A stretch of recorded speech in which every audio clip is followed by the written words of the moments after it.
lungsod sa Hasaan sa adunay paspas nga pagsaka sa kaso sa COVID-19. Hinungdan nga nagpaubos ang maong lungsod og usa ka granular lockdown alang sa ilang unom ka barangay.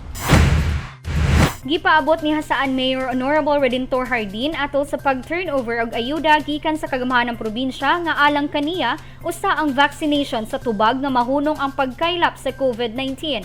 Dinhi iya sab gipaabot ang kamahinungdanon sa pagpabakuna nga maoy bugtong paagi nga maproteksyonan ang katawhan nga dili magrabihan kun ugaling mataptan sa makapatay nga virus. Dugang ni Mayor Hardin nga gidesisyonan nila nga ipaubos og 14 ka adlaw nga granular lockdown ang unom ka mga barangay kun hain walay makasulod gawas human naka yellow cordon kini dihang nahimong high risk areas ang lungsod sa Hasaan sa tibuok lalawigan sa Misamis Oriental. Sa record sub sa IATF monitoring, adunay mga barangay nga hilabihan ang pagsaka sa kaso sa maong makapatay nga sakit. Gumika niini, giaghat ni Mayor Hardin ang tanang Hasaanon nga magpalista aron mabutang sa priority list sa angayan bakunahan. Dili tinuod nga makadaot kuning online side effects kaning bakuna nga makadaot hinon sa atong panggawas.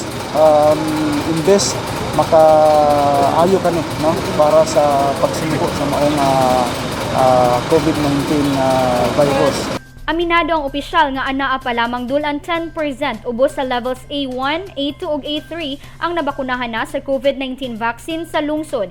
Sa kasamtangan padayon ang hugot nga pagmonitor sa tanang focal teams sama sa distribusyon sa ayuda ngadto sa tanang apektado. Giawhag usab ni Mayor Hardin ang Hasaanons nga magpahibalo kung adunay mga gibating sintomas sa COVID-19 ug dili angayang mahadlok ug magsulti lang sa tinuod. Preparado usab ang LGU Hasaan sa pagpahigayon og granular lockdown ug gamay lamang kaayo ang paglihok sa mga individual ug pamilya, labi na aduna siya gitahasan nga mga contact tracers nga hustong makaabag kanila sa ilang mga gikinahanglan.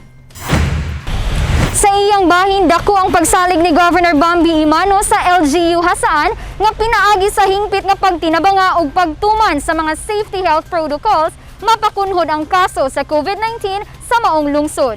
Kauban si Charm Andy pakamalan sa kamera. Ako si Lambo Regian Amor Maygay, alang sa limpyog matarong nga panggobyerno, padayon Pilipino.